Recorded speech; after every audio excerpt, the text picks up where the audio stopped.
Bonsoir à tous les amis, pour ceux qui ne me connaissent pas, vos grands-mères les garçons, qui mangent des glaçons. Bon les amis, sujet de la vidéo, désolé tout ce soir, je vais peut-être niquer l'ambiance et tout, et je suis frustré. Je suis peut-être à un tournant de ma vie, sur la vie de ma mère, j'étais en train de regarder France-Italie, et je me suis posé la question qui va peut-être changer ma vie. Voilà. Pourquoi supporter une équipe qui nous supporte pas, nous les rebeux? Voilà. Pourquoi supporter une équipe qui nous veut pas? Atem Ben Arfa, il est où? Il est pas là. Le seul rebeu, pendant l'Euro, les Français de souche, ils disaient quoi? Ouais, vous dites que c'est du racisme et tout.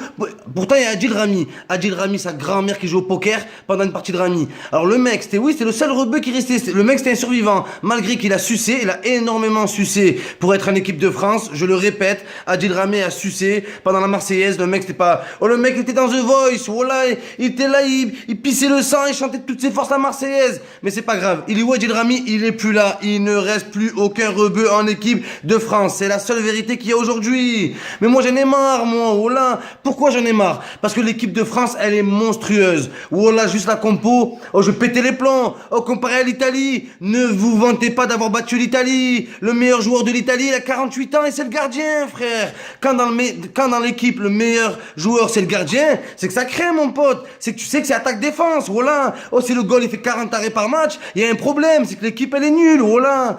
Voyez le problème du bon côté. Donc l'équipe de France n'a fait aucun exploit ce soir. Mais oui, le seul exploit qu'elle a fait, c'est d'avoir un racisme ouvert, public, et qui a été accepté de tous. Vous avez tous oublié ou quoi? Benzema, il est où? Benzema, il est où? Il a l'hosto. En ce moment, il est blessé. Donc c'est normal qu'il joue pas. Qu'est-ce qu'il a dit, Deschamps? Des chiottes. Qu'est-ce qu'il a dit? Il a dit, si Benzema n'aurait pas été blessé, oui, il est sélectionnable, mais je l'aurais pas pris. C'est pas le moment. C'est pas le moment. La compte de ta maman. C'est quand le moment? Il a 48 ans. Benzema, il va crever, frère. Mais c'est grave, ça. Voilà. Donc ça persiste. Moi, ça me fait rire. Il y a plus... Depuis cette équipe de France, il n'y a plus de polémique. C'est ça que je reproche, moi. C'est ça que je reproche. Deux poids, deux mesures. Antoine Griezmann, qui se sent plus espagnol que français, qui reproche la mentalité française. La mentalité, pas les croissants, pas la gastronomie française, la mentalité française. Là, quoi, on a dit, ouais, mais Griezmann, c'est normal. Il a vécu toute sa vie en Espagne. Si Benzema aurait dit, je préfère l'Algérie que la France, oh, putain de merde, sur la vie de ma mère,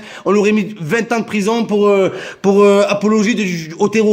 La vie de ma mère, c'est ça. À l'heure d'aujourd'hui, c'est ça. Donc moi, quand je regarde un match de l'équipe de France, je suis pas bien. Même moi, je me reconnais plus. Je vois une action pour l'Italie, je suis presque content qu'il marque. La vie de ma mère, je me reconnais plus. J'assume pleinement. Cette équipe de France, ce n'est pas la mienne. Cette équipe de France, ce n'est pas la nôtre. Voilà, ce n'est pas la nôtre. Moi, je m'en bats les couilles. Giroud, il a marqué. Je m'en bats les couilles. Il peut mettre 40 buts. Là, le monde entier s'en bat les couilles. Il a pas de charisme. Il a pas de caractère. Il a pas de joie de vivre. Tout ce qu'il sait faire, c'est sucer. Sur la vie de ma mère, c'est la vérité. Je l'aime bien, Olivier Girouette, je l'aime bien, mais mon pote, je te dis la vérité, on s'en bat les couilles, frère. On veut pas, non, je sais pas, on veut des passements de jambes. Est-ce que Giroud sait faire un passement de jambes? La dernière fois qu'il a fait un passement de jambes, c'était quand? Jamais. Il en a jamais fait, les amis. Voilà. Est-ce qu'il y a un reportage de Giroud quand il était adolescent? Il y en a pas. Il y en a aucun. Tous les génies ont un reportage quand ils étaient petits. Il y en a pas. Quand il était petit, Giroud, il était grand déjà, pour vous dire. Donc voilà, cette équipe de France, ce n'est pas la mienne. J'ai du mal. Je vous dis la vérité, j'ai du mal. Je suis pas anti-équipe de France. Je suis pas anti-France. C'est pas dans ce délire-là. Mais c'est spécial. La vérité, c'est spécial. Nasri, à l'heure d'aujourd'hui, se retrouve, la vie de ma mère, se retrouve prêté. Oh, mais j'aurais jamais cru que Nasri pouvait se prêter. C'est pas comme 5 euros que tu prêtes, mon pote. Il se retrouve prêté à FC Séville. Pourquoi? Parce que la France ne l'a jamais mis en avant. Pour un ferme ta gueule. Alors que Pogba, il a fait un bras d'honneur, même pas après un but qu'il avait mis lui-même. Et on lui a dit quoi? Oui, c'est une danse africaine. C'est une danse traditionnelle. Niquez vos grands-mères, les traditions qui demandent l'addition au restaurant. Vous cassez les couilles. Vous cassez les couilles. Et voilà. Et les rebeux. Il y a plein de rebeux qui vont commenter, qui vont dire, ouais, moi je suis rebeu, Momo, tu dis n'importe quoi. Vous êtes des putes et des vendus. Vos grands-mères, les vendus qui s'achètent. Voilà, vous comprenez ou pas? Vous êtes, la vie de ma mère, des collabos, des collabos qui regardent Rambo. Vous êtes des traîtres. La vie de ma mère, vous avez pas honte, vous avez oublié. Moi, j'ai pas oublié et je vous encule et je vous baise. Sur la vie de ma mère, je vous baise avec des fraises. C'est un truc de malade, ça. Vous voulez quoi? Vous voulez qu'on accepte d'avoir été lésé, oh, Franck Ribéry, il s'est converti à l'islam, 2 semaines après, le mec, on a plus voulu de lui en équipe de France. Oh, mais c'est grave, ça. Nicolas Anelka, pareil. Samir Nasri, pareil. Atem Ben Arfa, pareil. Karim Benzema, pareil. Oh, la liste, elle est longue, bordel de merde. La liste, elle est longue. C'est quoi? C'est une liste noire que vous avez. C'est les services secrets qui vous les donnent. Je comprends pas, moi. Pourquoi, quand tu t'appelles Karim Benzema,